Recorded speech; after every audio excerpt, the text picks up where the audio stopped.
बच्चों, आज के वीडियो में हम लोग बात करने वाले हैं केमिकल इक्वेशंस के बारे में। तो हम लोग आज सबसे पहले तो जानेंगे कि केमिकल इक्वेशन क्या होता है, केमिकल इक्वेशन को किस किस तरह से लिखा जा सकता है, और जो सबसे जरूरी पार्ट है आज का वीडियो का वो ये है बच्चे कि केमिकल इक्वेशन को बैलेंस कैसे करते हैं। बैलेंसिंग बहुत सारे बच्चों का सर दर्द बना रहता है, तो मैं कोशिश करूंगा आज सारे के सारे बच्चों का सर का दर्द मिटा दूं। तो मैं हूं आपका दोस्त अभिषेक और स्वागत करता हूं आपके अपने चैनल द नॉलेज आइलैंड में।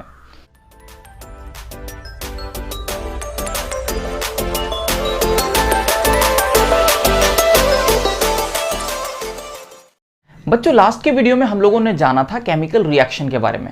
उसमें हम लोगों ने पढ़ा था कि जब कोई सब्सटेंस किसी दूसरे सब्सटेंस के साथ मिलके एक या एक से अधिक नए सब्सटेंसेस का फॉर्मेशन करते थे, बिल्कुल नए प्रॉपर्टीज के साथ, तो ये प्रोसेस कहलाता था केमिकल रिएक्शन। उसमें हमने एक एग्जांपल लिया था कि मैग्नीशियम रिबन को जब हम लोग जलाते हैं तो हमें एक नया सब्सटेंस मिलता है जिसको मैग्नीशियम ऑक्साइड कहते थे। इन एग्जाम्पल्स में हम लोगों ने बात किया था। तो बच्चे, अगर आपको कोई कहे कि ये जो केमिकल रिएक्शन यहां हुआ इसे आपको किसी के सामने रिप्रेजेंट करना है, तो आप उसे किस अंदाज में करेंगे? ऑब्वियसली जो चीजें हुई हैं आप उन्हीं को बताने की कोशिश करोगे अपने लैंग्वेज में। आप कहोगे when magnesium ribbon is burned in oxygen it gets converted to magnesium oxide. आप कुछ इस तरह से अपने लैंग्वेज में बताने की कोशिश करोगे। तो बच्चे, इस पूरे लैंग्वेज को यदि कुछ शॉर्ट करने की कोशिश की जाए तो कैसा रहेगा? इस पूरे लैंग्वेज को थोड़ा शॉर्ट कर देते हैं। पूरा का पूरा जितना आपने बोला था मैं उस पूरे को नहीं लिख के थोड़ा शॉर्ट में लिखता हूं कि मैग्नीशियम जब ऑक्सीजन के साथ रिएक्ट किया तो हमें मिल गया मैग्नीशियम ऑक्साइड। यही मिला ना? तो आपने जो लैंग्वेज में कहा मैंने उसे थोड़ा शॉर्ट करने की कोशिश किया। अगर आप किसी को आप बोलने जाओगे तो आप सीधा बोल सकते हो मैग्नीशियम प्लस ऑक्सीजन गैस लिख दीजिए। Magnesium plus oxygen gas forms magnesium oxide. ऐसे ही आप बताने की कोशिश करोगे। तो बच्चे, ये जो आपने यहां पर लिखा यानी कि आपके पूरे लैंग्वेज को एक अलग तरीके से एक इक्वेशन के फॉर्म में लिखने के तरीका को हम लोग कह रहे होते हैं केमिकल इक्वेशन। अब मैंने इसे इक्वेशन का नाम क्यों दिया बच्चे? आपने मैथ्स में पढ़ा हुआ है। मैथ्स में आप लोग कैसे लिखते हैं कि 3x + 8y = 5 या ऐसे करके लिखते हैं ना हम लोग। तो बच्चे, ये जो था ये क्या था? इक्वेशन ही था। अगर इसी को बड़े से लैंग्वेज में कहा जाए तो कैसे बोलेंगे हम लोग? 3 times of x adds with 8 times of y gives 5।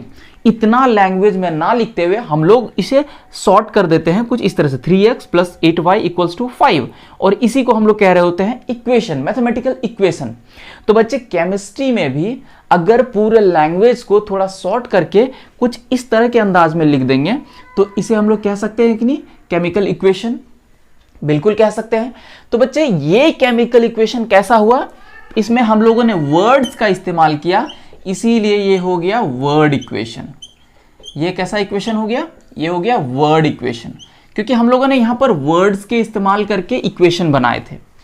ये भी थोड़ा लंबा लगने लग गया था, तो साइंटिस्ट लोगों ने इसे थोड़ा और इजी करने का कोशिश किया, और वो इजीएस्ट मेथड ये था बच्चे कि ये जो पूरा का पूरा वर्ड्स में नाम लिखे हुए थे इसको सिंबलाइज तौर पे उतार दिया गया, यानी कि इनके सिंबल्स का इस्तेमाल करके इस इक्वेशन का रूप दिया गया। जैसे कि अगर इसी को सिंबल्स के रूप में अगर लिखना चाहूं तो कैसे लिखेंगे हम लोग? मैग्नीशियम के लिए सिंबल क्या यूज करते हैं? Mg। ऑक्सीजन गैस के लिए हम लोग क्या यूज करते हैं? O2। और इससे हमें क्या मिल गया भाई? मैग्नीशियम ऑक्साइड यानी कि MgO। देखिए, यहां से ये मिल गया हमें इक्वेशन। कैसा इक्वेशन? केमिकल इक्वेशन, और उसमें भी सिंबॉलिक केमिकल इक्वेशन।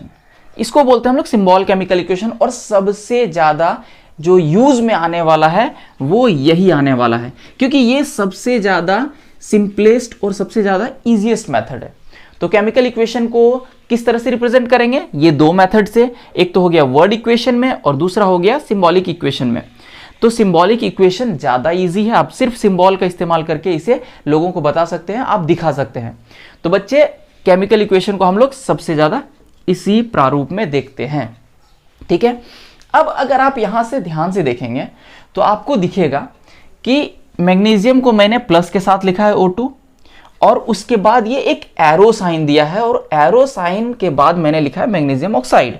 तो बच्चे ये प्लस साइन का मतलब हुआ कि मैग्नीशियम और ऑक्सीजन को एक साथ मिला रहे हैं। अब किस प्रोसेस से मिला रहे हैं वो अलग बात है, मैग्नीशियम और ऑक्सीजन को एक साथ मिला रहे हैं।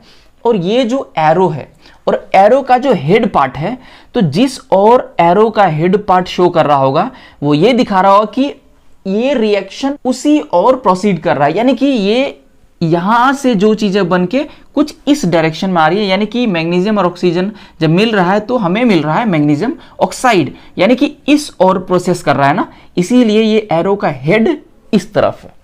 तो ये हम लोग इसको समझे कि आखिर रिएक्शन में ये प्लस साइन और ये एरो साइन का क्या इंपॉर्टेंस है। अब एक और बात, एक चीज आपको पता होना चाहिए कि कभी भी जब केमिकल रिएक्शन हो रहा होता है तो ऑलवेज आपको दो पार्ट में ये देखने को मिलेगा, एक एरो से लेफ्ट पार्ट में और एक एरो से राइट पार्ट में। यहां राइट पार्ट में हो सकता है एक से अधिक सब्सटेंसेस भी मिल जाएं आपको।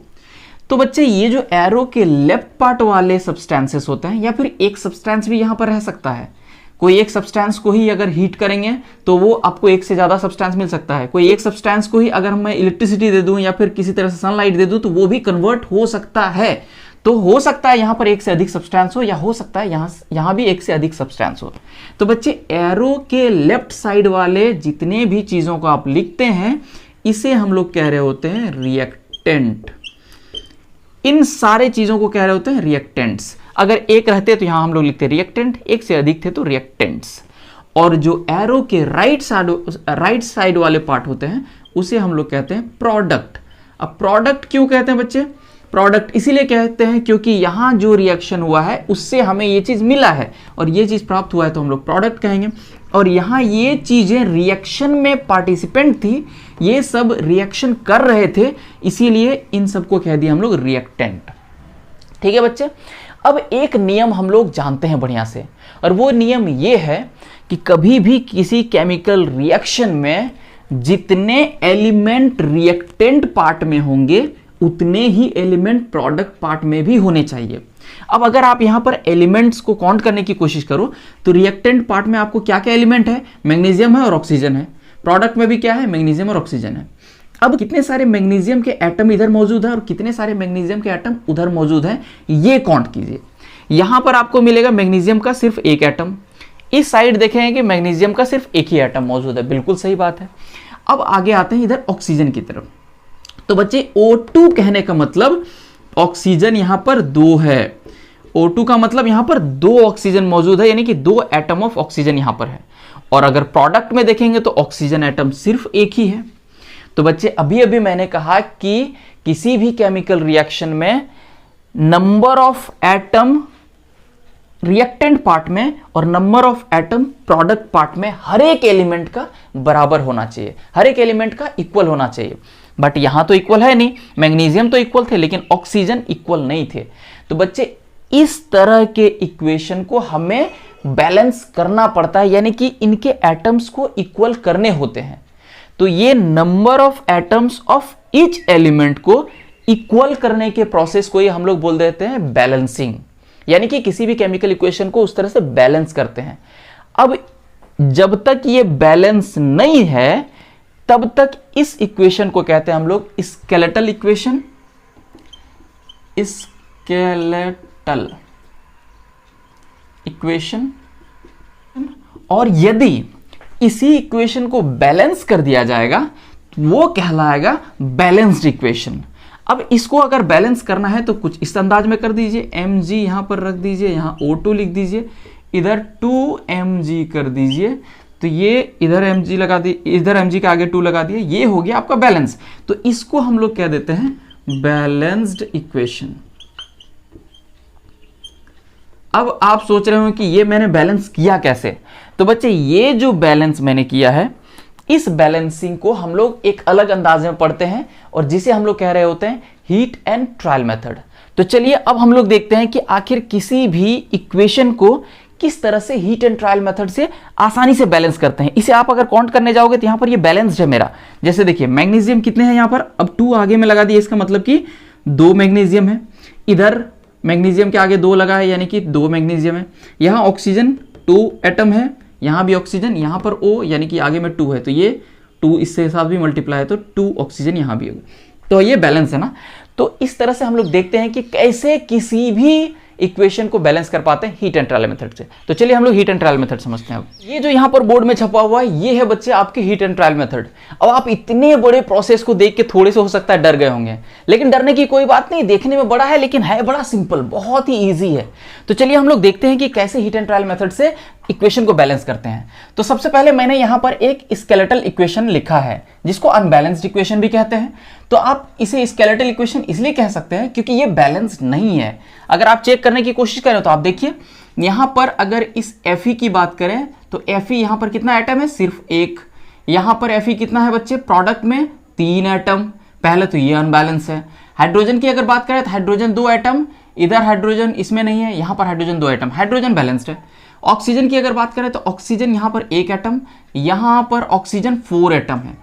तो इस तरह से कह सकते हैं जब आयरन वाटर के साथ मिल रहा था, यानी कि मैंने इसका एग्जांपल भी दिया था अपने पिछले वीडियो में कि आयरन में जो रस्ट आता है ना वो इसी रिएक्शन से होता है। ये एक्चुअली रस्टिंग का ही रिएक्शन है। आयरन को जैसे ही मॉइस्चर मिलता है तो ये बना देगा रस्ट, और साथ ही साथ हाइड्रोजन गैस इवॉल्व हो रहा होगा। तो बच्चे Fe plus H2O forms iron oxide and hydrogen gas. अब इसे हम लोग बैलेंस करते हैं। चलिए देखते हैं कैसे बैलेंस होता है। तो सबसे पहले स्टेप 1, सबसे पहले हमें करना क्या होता है ये देखिए। सबसे पहले जो हम लोगों ने अभी कर लिया वो करना है, यानी कि count the number of atoms of various elements on both side. सबसे पहले हम लोग दोनों तरफ काउंट कर लेंगे कि एटम्स कितने हैं हर एक एलिमेंट के, यानी कि आयरन के कितने एलिमेंट, आयरन के कितने एटम मौजूद हैं, हाइड्रोजन के कितने हैं, ऑक्सीजन के कितने हैं। ये रिएक्टेंट पार्ट में अलग देखेंगे और प्रोडक्ट पार्ट के भी ऐसे सेपरेट काउंटिंग करेंगे। तो यहां पर मैंने एक टेबल बनाया है, जिस टेबल में आप देख पाएंगे एलिमेंट्स के मैंने इधर नाम लिखे हुए हैं। तो 3 एलिमेंट्स हमारा यहाँ मौजूद है, एक आयरन, एक हाइड्रोजन और एक ऑक्सीजन। इसके अलावा और कोई एलिमेंट नहीं मौजूद है। तो मैंने एलिमेंट्स में यहाँ पर तीनों का नाम लिख दिया। अब एक एक एलिमेंट का कितना कितना एटम मौजूद है, कितना एटम रिएक्टेंट में मौजूद है, कितना एटम प्रोडक्ट में मौजूद है, उसे हमने यहाँ पर सेपरेटली दिखाया। यहाँ पर मैंने क्या लिखा, number of atom in reactant, कहाँ पे, LHS यानी कि लेफ्ट हैंड साइड यहाँ पर, और number of atoms in product RHS यानी कि राइट हैंड साइड। तो देखिए सबसे पहले अभी मैंने आयरन का बात किया था, यानी Fe लेफ्ट हैंड साइड में कितना था, 1 एटम, और राइट हैंड साइड में कितना था, 3 एटम, और तो नहीं है। तो यहां पर लिखा LHS में 1 और RHS में 3। ठीक है बच्चे। उसी तरह से हम लोग हाइड्रोजन का भी देख लेते हैं। तो हाइड्रोजन आपको LHS में यहां पर 2 एटम और RHS में यहां 2 एटम। तो हाइड्रोजन के लिए LHS में 2 एटम और RHS में 2 एटम। आगे बात कर लेते हैं ऑक्सीजन की। ऑक्सीजन LHS में सिर्फ 1 एटम, RHS में यहां पर 4 एटम। अगर ध्यान रहे इसमें भी होता तो दोनों को ऐड करके हम लोग इधर काउंट कर रहे होते। अगर सपोज यहाँ 4 होता, यहाँ 2 होता, तो 4O2 6 एटम कह रहे होते ऑक्सीजन का। ठीक है बच्चे। लेकिन यहाँ ऑक्सीजन कितने हैं, अभी सिर्फ 4 एटम है। तो रिएक्टेंट में ऑक्सीजन 1 एटम, प्रोडक्ट में ऑक्सीजन 4 एटम। तो ये सबसे पहले हम लोगों ने क्या किया, लेफ्ट हैंड साइड में हर एक एलिमेंट के कितने कितने एटम मौजूद थे और राइट हैंड साइड में हर एक एलिमेंट के कितने कितने एटम मौजूद थे, उसे मैंने काउंट करके एक टेबुलर फॉर्म में लिख दिया। ठीक है बच्चे। अब यहां से समझिएगा, इसको जब बराबर करने की कोशिश करेंगे, यानी कि इसको जब बैलेंस करने की कोशिश करेंगे, तो हम लोग किससे बैलेंस करने शुरू करेंगे, हम लोग आयरन से करेंगे, हाइड्रोजन से करेंगे कि ऑक्सीजन से करेंगे। तो इस समय में थोड़ी सी कठिनाई आ जाती है। तो इस कठिनाई से बाहर निकलने के लिए हम लोग देखते हैं कि सबसे अधिक कौन सा एलिमेंट के एटम्स मौजूद हैं, चाहे रिएक्टेंट तरफ हो चाहे प्रोडक्ट तरफ हो, किधर भी हो कोई मतलब नहीं है, सबसे अधिक किसके हैं। अगर आप देखोगे तो आपको मिलेगा कि आयरन के 1 इधर, 3 इधर, यहां पर 3 सबसे अधिक देखने को मिल रहा है, हाइड्रोजन 2, ऑक्सीजन 1, 4। अच्छा, ऑक्सीजन हमें दिख रहा है सबसे अधिक 4 इधर दिख रहा है, प्रोडक्ट पार्ट में हमें दिख रहा है ऑक्सीजन सबसे अधिक है 4। तो क्यों ना हम लोग इस ऑक्सीजन के साथ ही चलने शुरू करें। कहीं ना कहीं ऑक्सीजन अगर 4 और 1 देखेंगे तो 5 भी है, तो सबसे अधिक ऑक्सीजन के एटम्स मौजूद हैं, तो हम लोग स्टार्ट बैलेंसिंग करेंगे ऑक्सीजन के साथ ही। ठीक है बच्चे, तो चलिए अब बैलेंस कैसे करेंगे ये देखिए। तो यहां पर स्टेप 2 में हमने क्या किया, जो अभी अभी हमने बोला है, start balancing with the compound which contains maximum number of atoms. हम लोग उसी एलिमेंट के साथ स्टार्ट करेंगे बैलेंसिंग जिसके मैक्सिमम नंबर ऑफ एटम हो।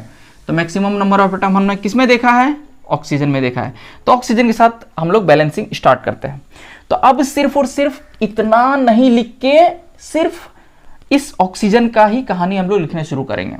यहां पर फिर से मैंने एक छोटा सा टेबल बनाया और इस टेबल में मैंने क्या लिखा, अब एटम्स ऑफ ऑक्सीजन। यहां पर एलिमेंट नहीं लिखेंगे, अब हमें एक एक करके बैलेंसिंग करना है। तो हम लोग ऑक्सीजन के साथ स्टार्ट कर रहे हैं, तो यहां लिखेंगे एटम्स ऑफ ऑक्सीजन।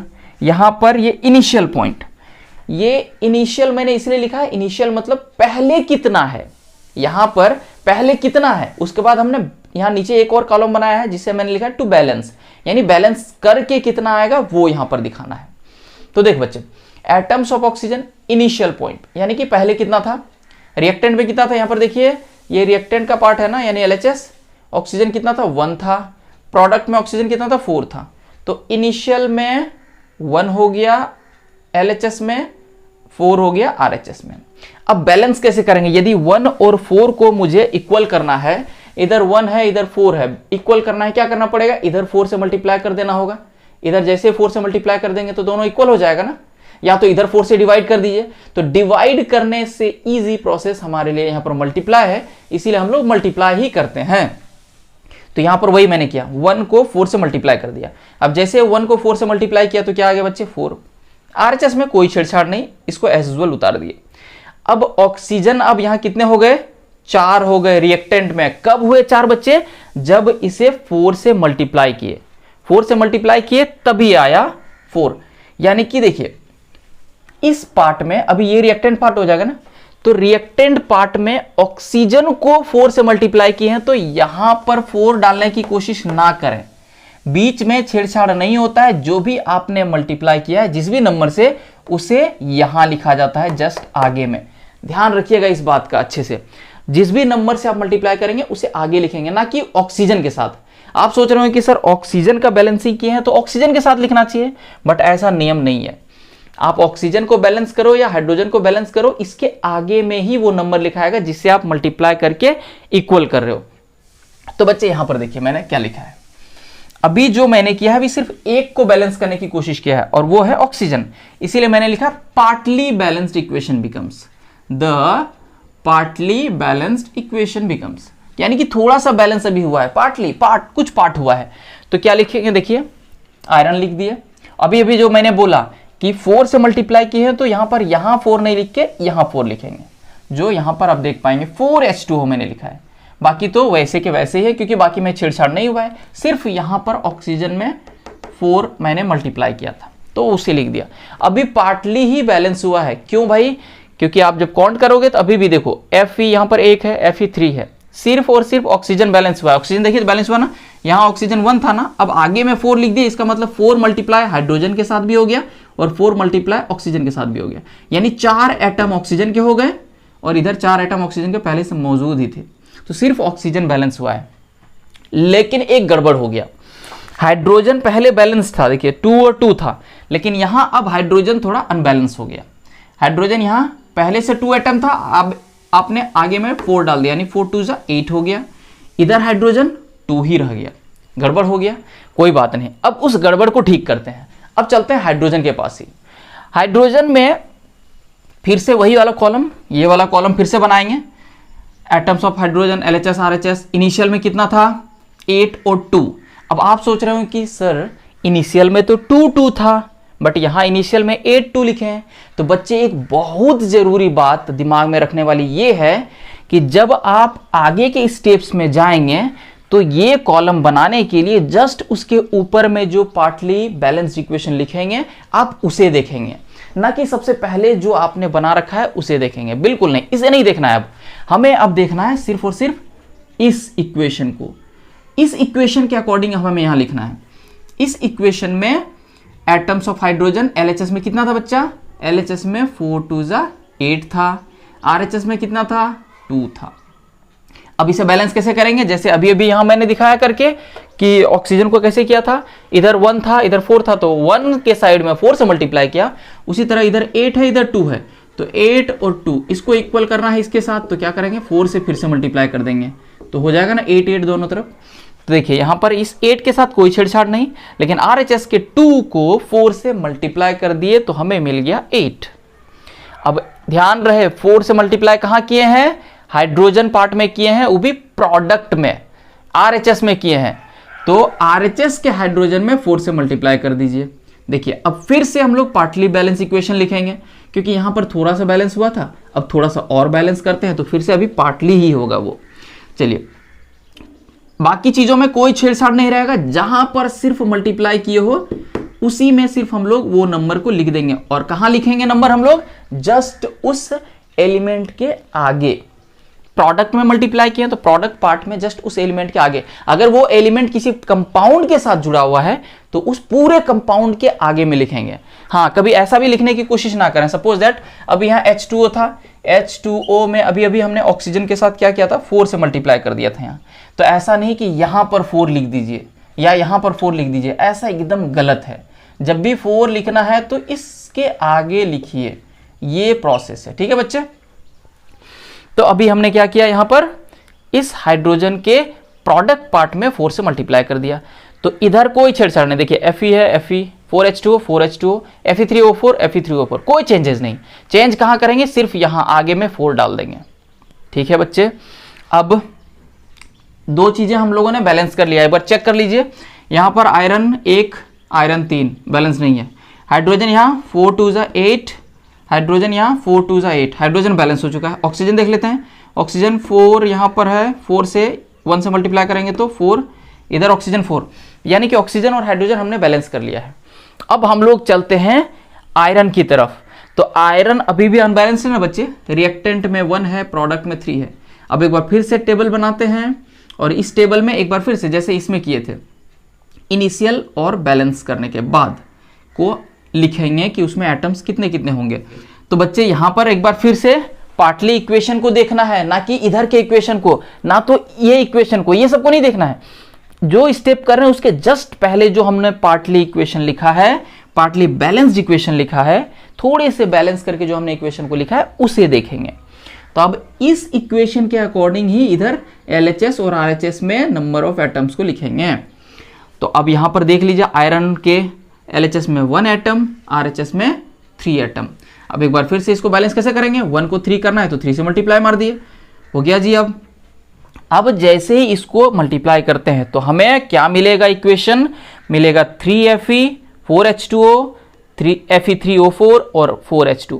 अभी अभी हमने देखा था सिर्फ और सिर्फ F ही अनबैलेंस था, Fe में डाल दिया मैंने 3G, तो शायद ये पूरी तरह से बैलेंस हो गया। तभी मैंने शायद क्यों कहा, क्योंकि मुझे अभी कंफर्म होना है, कंफर्म मैं हुआ नहीं हूं। तो कंफर्म होने के लिए एक बार चेक कर लेते हैं हम लोग लास्ट में, और चेक करने के लिए एक बार फाइनली ये जो सबसे पहले बनाए थे ये बॉक्स बना लेंगे, यानी ये बॉक्स एक बार शुरू में बनाएंगे और एक बार लास्ट में बनाएंगे कंफर्मेशन के लिए। एक बार फिर से यहां एलिमेंट में Fe H और O लिखे। LHS और RHS कहां से देखना है? कौन से इक्वेशन से? इस इक्वेशन से, जस्ट स्टेप के पहले वाले इक्वेशन यहां से। तो यहां पर हमने क्या देखा? Fe3 था LHS में, Fe3 लिख दिया LHS में। RHS में Fe कितना था बच्चे? 3 ही था, RHS में 3 लिख दिया। LHS में H यानी हाइड्रोजन कितना है? हाइड्रोजन 4 और 2 से मल्टीप्लाई कीजिए, 4 2 8। RHS में 4 2 8। ऑक्सीजन देख लीजिए, 4 यहाँ पर 1 है, 4 1 4, और इधर RHS में ऑक्सीजन कितना है बच्चे? ऑक्सीजन 4। अब हमें लग रहा है कि LHS और RHS में दोनों ही जब एटम्स, दोनों ही पार्ट में जब एटम्स हर एक एलिमेंट के इक्वल हो गए तो हम लोग कहेंगे कि बिल्कुल हमें बैलेंस्ड इक्वेशन मिल गया है। तो हम लोग लिख दीजिए यहां पर finally, hence balanced equation is, क्या मिल गया बच्चे? Balanced equation. ये था हमारा अनबैलेंस्ड इक्वेशन, इसी को बैलेंस अभी हमने किया और बैलेंस इक्वेशन हमें क्या मिल गया है, 3Fe plus 4H2O forms Fe3O4 plus 4H2। ये मिल गया हमें बैलेंस्ड इक्वेशन। ठीक है बच्चे, तो ये था आपका हीट एंड ट्रायल मेथड से इक्वेशन का बैलेंसिंग। तो होपफुली आपको समझ में आया होगा कि किस तरह से हम लोग हीट एंड ट्रायल मेथड से इक्वेशन को बैलेंस करते हैं। एक बार फिर से क्विक रिवीजन कर देते हैं। कुछ नहीं है बच्चे, सबसे पहले जो आपका अनबैलेंस इक्वेशन है उसे लिखिए। उसके बाद हम लोग सबसे पहले एक टेबल बनाते हैं और उस टेबल में हर एक एलिमेंट के कितने कितने एटम्स मौजूद हैं लेफ्ट हैंड साइड और राइट हैंड साइड, यानी कि रिएक्टेंट पार्ट में और प्रोडक्ट पार्ट में, उसे हम लोग सेपरेटली लिख देते हैं। उसके बाद जो मैक्सिमम नंबर ऑफ एटम्स जिस भी एलिमेंट के पास मौजूद होगा उसी एलिमेंट से सबसे पहले स्टार्ट करते हैं हम लोग बैलेंसिंग। तो यहां पर ऑक्सीजन के साथ था तो ऑक्सीजन, यहां पर ऑक्सीजन का सबसे अधिक था तो ऑक्सीजन से स्टार्ट किया। उसके बाद इस सबसे पहले जो मैक्सिमम नंबर ऑफ एटम जो रख रहा है उससे बैलेंसिंग करेंगे, उसको सबसे पहले इक्वल करेंगे, बैलेंस करेंगे। उसके बाद उसके वजह से जिसमें चेंजेस आया है उसको कर लेंगे और वो जब बैलेंस हो जाएगा तो फाइनली जो बच जाएगा उसको कर लेंगे। तो इस तरह से हमें मिल जाएगा फाइनल बैलेंस्ड इक्वेशन। ठीक है बच्चे, तो होपफुली अब आपको अच्छे से समझ में आ गया होगा। मेरे ख्याल से अब आप किसी भी प्रॉब्लम को, किसी भी अनबैलेंस्ड इक्वेशन को आसानी से बैलेंस कर सकते हैं। तो बच्चे आपको कितना अच्छे से समझ में आया वो हमें आप कमेंट सेक्शन पे आप लिख के बताएं। आज की वीडियो को मैं यहीं एंड करता हूं। हमारे साथ बने रहने के लिए बहुत बहुत धन्यवाद।